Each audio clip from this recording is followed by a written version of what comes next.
Ciao à tutti, ciao ragazzi. Aujourd'hui, dans Nuovo Respiro, on va inaugurer un nouveau concept.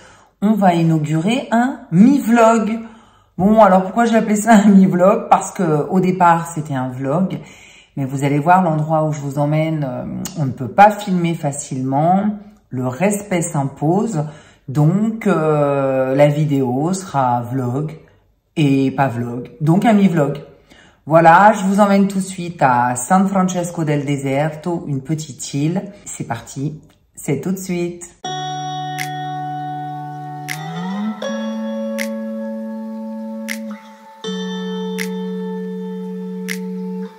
Bienvenue sur Nuovo Respiro, une petite chaîne YouTube qui parle de culture italienne pour connaître une Italie plus authentique, plus proche de la vraie vie des Italiens. C'est une vidéo tous les vendredis. Je vous invite à liker, vous abonner, partager afin de donner un petit peu de visibilité à cette chaîne. Ciao a tutti, ciao ragazzi. Aujourd'hui, on fait une petite promenade. On va faire una passeggiata sur l'île de San Francesco del Deserto. Donc là, je suis à l'arrêt de Vaporetto et je vais rejoindre Burano pour rejoindre l'île. L'île de San Francesco del Deserto est une petite île de la lagune vénitienne, toute proche de Mazzorbo et de Burano. Et vraiment, elle est toute petite, elle fait 0,02 km². Elle est entourée de grands cyprès qui forment un rempart tout autour de l'île. Elle compte plus de 1000 arbres et elle accueille de nombreux oiseaux sédentaires et migrateurs. Au sein de cet écosystème préservé, il y a un monastère. D'ailleurs, sur cette île, il n'y a qu'un monastère. Il s'agit d'un monastère franciscain fondé au XIIIe siècle, dans lequel vit encore une petite communauté de 5 moines, des frères mineurs appelés plus communément des franciscains. Les franciscains, c'est le nom donné à l'ordre fondé par saint François d'Assise. Ces moines ont fait vœu de pauvreté et de charité. Dans ce lieu unique, le monastère propose des visites guidées. Il y en a tous les jours sauf le lundi. Un moine vous accueille, vous explique l'histoire de saint François, présente le lieu en faisant visiter les parties qui ne sont pas réservées aux frères. Toute la partie où ils habitent n'est pas du tout visitable. C'est une visite très intéressante qui dure environ 1 heure. Elle est toute en italien, donc si vous ne comprenez pas l'italien, on vous distribue un petit dépliant en anglais. Je ne me suis pas renseignée, je ne sais pas s'ils ont plusieurs langues, mais en anglais ils l'ont, ça c'est sûr. Et donc c'est cette visite exceptionnelle que je vous propose de faire en ma compagnie aujourd'hui. Une visite exceptionnelle dans un lieu hors du temps et loin du tourisme de masse. Alors maintenant on est donc à l'embarcadère, on va prendre le bateau pour aller sur l'île de San Francesco del Deserto. Donc c'est une petite île qui est joignable seulement avec soit un bateau privé, soit un bragozzo. Regardez, bragozzo, c'est le bateau que vous voyez derrière moi. C'est un bateau traditionnel qui date du 19e siècle. Et c'est un bateau qui a un fond plat parce que là-bas, il y a vraiment très peu d'eau tout autour de l'île. Les vaporetti ne pourraient pas circuler.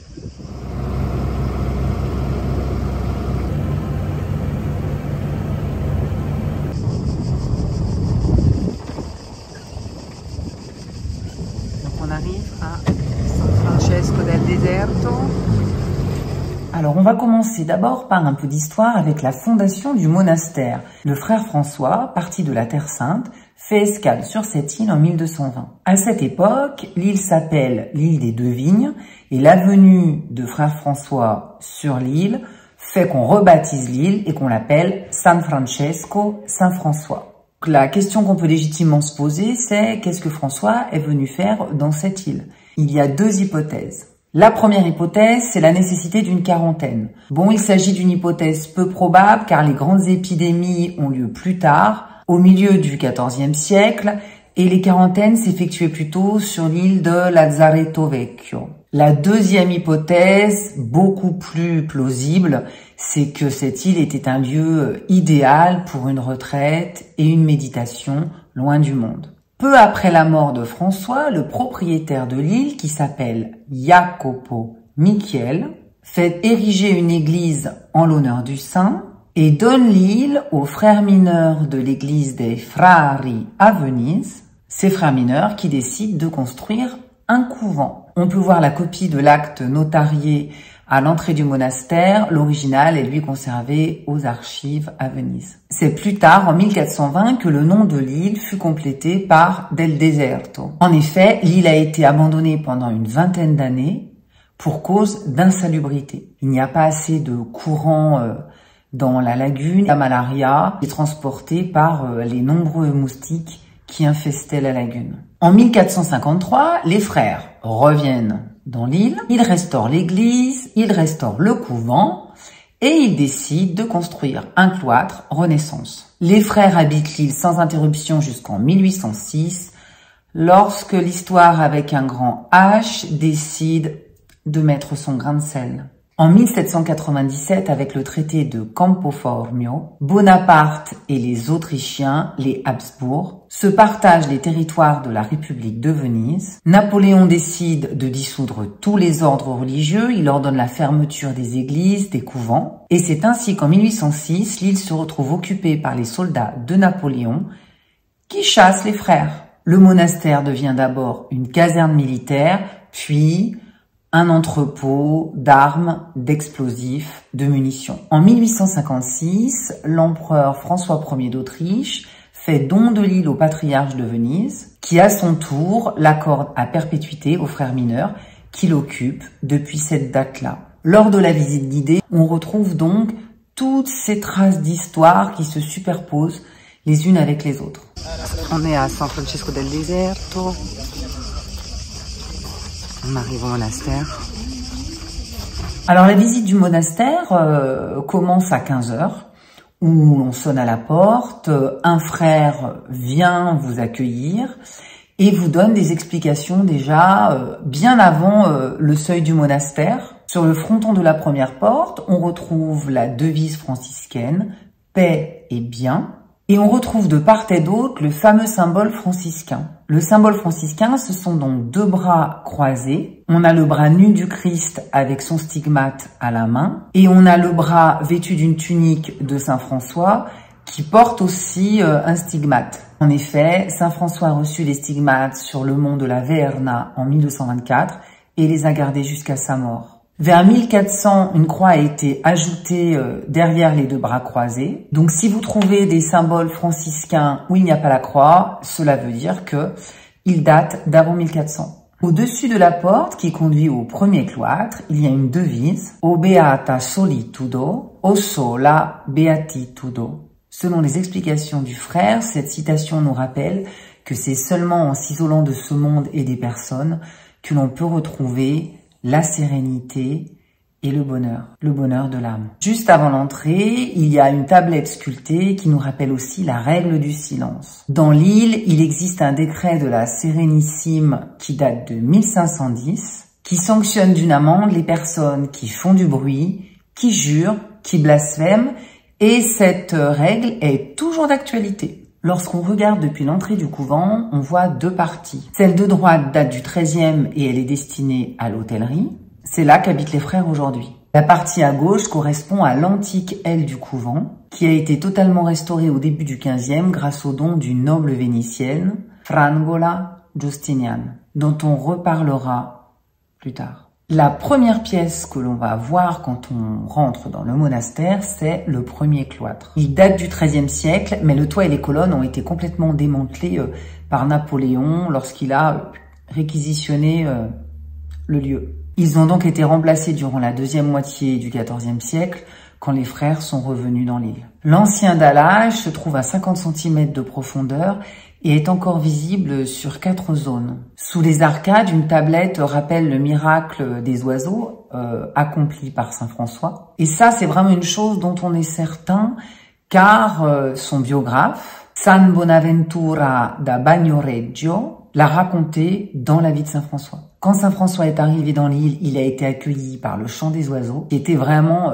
très très fort. Et lorsque Saint François et ses compagnons commencèrent à prier, les oiseaux se turent. L'élément essentiel que l'on voit au centre du cloître, c'est le puits de San Bernardino. C'est un puits vénitien à citerne qui date du début du XVe siècle. On l'appelle le puits de San Bernardino car ce prédicateur venait très régulièrement prêcher à Venise. Et lors d'une visite à San Francesco del Deserto, d'un signe de croix, il a rendu l'eau potable alors que le puits était pollué par une nappe saumâtre. Sous les arcades de ce premier cloître, on retrouve aussi de nombreuses photos qui racontent l'histoire du monastère, des frères à travers le temps. On les voit donc en train de prier, on les voit donc en train de travailler. On accède à cette vie de silence et de réclusion en dehors du monde. Ensuite, il y a un deuxième cloître auquel on ne peut pas accéder. C'est un cloître qui date du XVe siècle. Bon, moi, j'ai mis mon téléphone, j'ai filmé ce que j'ai pu. Il est très très joli ce cloître, au centre duquel il y a une statue de Saint François. Le dallage est aussi légèrement incurvé. Il y a des trous à certains endroits pour récupérer les eaux de pluie. C'est une partie qui ne se visite pas car c'est là qu'habitent les frères. Au rez-de-chaussée, il y a le réfectoire et les salles et différentes salles de travail pour les frères. Et au premier étage, il y a la bibliothèque et les cellules des frères. On passe à une autre partie, la Chiesa di San Francesco, l'église de Saint François. En fait, il ne s'agit que d'une seule nef avec une charpente apparente, construite en 1401. Et au sous-sol de cette église, il y a des certains endroits où ça se voit, il y a les vestiges de l'ancienne église qui date du XIIIe siècle. Elle-même était construite sous un édifice religieux, donc on a vraiment un effet stratification des constructions, un effet tiramisu. Poum, poum, poum, poum. Évidemment, c'est une église qui est très très simple, peu de décoration. Saint François, c'est l'éloge de la pauvreté, de la simplicité, le fait de se déposséder de tout bien, de faire la charité. Donc, on n'est pas du tout dans les églises qui sont très chargées, très décorées, pleines de dorures, de sculptures, etc. On trouve ensuite une chapelle qui s'appelle la Cappella della Madonna, la chapelle de la Vierge. Elle date du XVe et on y trouve une statue de la Vierge exécutée par Remigio Barbaro, vous savez, le grand sculpteur, la figure locale de Burano, dont je vous ai parlé dans mon précédent vlog. Et l'originalité de cette sculpture qui s'appelle Mater Purissima, c'est que la Vierge est représentée en habit traditionnel de Burano. Les deux pièces suivantes lors de la visite sont deux chapelles qui ont presque le même nom, mais c'est pas la même personne. Alors ça, j'ai eu un peu du mal à comprendre. Moi, je ne suis pas du tout très connaisseuse en saints, etc. Et du coup, j'étais un petit peu perdue. J'ai retravaillé le truc pour vous expliquer. Bon, j'espère que ça va être clair, hein. Pas sûr. La première chapelle s'appelle la chapelle de San Bernardino. C'est une chapelle qui a été construite au XVe siècle par une famille qui s'appelle la famille Lando, en l'honneur de Saint Bernardin, qui était originaire de Sienne. Et cette chapelle fut donnée aux franciscains par les héritiers. On trouve dans cette chapelle un crucifix en bois qui, lui, date du XVIe siècle. Dans la chapelle de San Bernardino, on trouve un tronc. Ce tronc a une histoire. Saint François d'Assise, quand il est arrivé à San Francesco del Deserto, aurait planté un cyprès. Cet arbre aurait été foudroyé et les frères auraient récupéré ce qu'il restait de l'arbre foudroyé pour témoigner du passage de Saint François dans l'île. Donc ce tronc, c'est presque comme une relique. La deuxième chapelle s'appelle la chapelle du vénérable père Bernardino da Portogruaro. Alors lui aussi s'appelle Bernardin, mais c'est pas le même. Mais ils s'appellent tous Bernardin. Ça devait être le prénom à la mode à l'époque. Cette chapelle, elle est beaucoup plus récente. Elle a été construite au siècle dernier. Elle est dédiée au Sacré-Cœur. Et on y trouve le tombeau de Bernardino da Portogruaro. Pourquoi Bernardino da Portogruaro a-t-il le privilège de reposer ici? Parce que c'est le général de l'ordre qui a permis aux frères de revenir dans l'île et qui a permis la restauration du couvent. On lui a donc dédié cette chapelle. D'ailleurs, l'Église a reconnu l'héroïcité de ses vertus le 3 janvier 2008 et Bernardino est en attente de canonisation au Vatican. Quand les frères sont revenus dans l'île, ils ont construit un oratoire, l'Oratorio di San Francesco. C'est une petite chapelle qui donne sur une cellule où Saint François se recueillait pour prier. Et c'est pour cela que l'on peut voir dans cette cellule une statue de Saint François sur un prie-dieu. Dans ce lieu intemporel, nous pouvons nous promener dans les jardins. Ce sont des jardins où il y a de nombreuses sculptures, de nombreuses œuvres d'art liées à Saint François d'Assise. Et vraiment, c'est un lieu hors du temps. Un lieu où règne le silence, où la nature est reine et où les cyprès nous rappellent à quel point nous sommes bien peu de choses, eux qui sont si haut là-haut dans le ciel. Et maintenant, la Coco Touch du jour. Oui, messieurs, dames, même dans un endroit aussi particulier, je vous ai trouvé une Coco Touch de ouf! Il s'agit de la femme invisible. Oui, parce que jusqu'ici, c'est très masculin tout ça, mais il y a une présence féminine sur l'île. Eh oui. Je vous raconte tout. Dans les années 90, un frère a fait une découverte mystérieuse. La pierre qui constitue la partie inférieure de la fenêtre qui sépare l'Oratorio di San Francesco de sa petite cellule de prière est sculptée. Et sous sa base, il y a une femme qui apparaît. Une femme que l'on peut voir que si l'on met un miroir. Oui, il faudrait vraiment sinon se pencher beaucoup et je suis pas sûre qu'on voit. En fait, c'est un morceau de la pierre tombale de la Contessa Frangola Giustina. Vous vous rappelez, je vous en ai parlé un peu plus tôt. Et c'est un morceau qu'on a réutilisé lors de la construction de la chapelle. Alors maintenant, on va passer aux informations pratico-pratiques. Si vous voulez aller visiter l'île de San Francesco del Deserto, pour vous y rendre, il faut prendre donc le Bragozzo dont je vous ai parlé. Le bateau part à 14h30 de Burano, il faut être très à l'heure, pas de minute de retard. Quand vous arrivez à Burano et que vous sortez du Vaporetto, vous allez à droite, à 80 mètres environ de cet embarcadère. Vous allez trouver le point de départ du Bragozzo qui vous emmènera sur l'île de San Francesco del Deserto. C'est juste un petit peu avant le pont de bois qui relie Burano à Mazzorbo. La traversée entre Burano et San Francesco del Deserto dure environ 20 minutes. Il y a 12 places maximum. Et il faut être hyper ponctuel. Si vous n'êtes pas là, le bateau il part.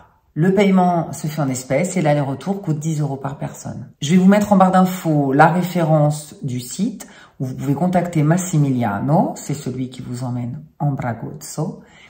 Et je vous mettrai aussi son numéro de téléphone si vous souhaitez le joindre directement. Le monastère est ouvert tous les jours sauf le lundi, de 9h à 11h et de 15h à 17h. La visite est donc une visite guidée qui est effectuée par un frère. L'offrande est libre, chacun donne ce qu'il veut. Sachez que la communauté franciscaine prie pour vous si vous le souhaitez. Vous pouvez déposer vos intentions de prière sur le site internet de la communauté. Voilà, j'espère que ce mi-vlog vous aura plu. J'avais envie de partager avec vous cette expérience qui est vraiment unique. Je n'ai pas pu faire exactement ce que j'aurais voulu faire au départ, mais bon, j'espère que ça vous a intéressé tout de même. Moi, en tout cas, je vous dis à vendredi pour un nouveau respiro. Ciao, ciao!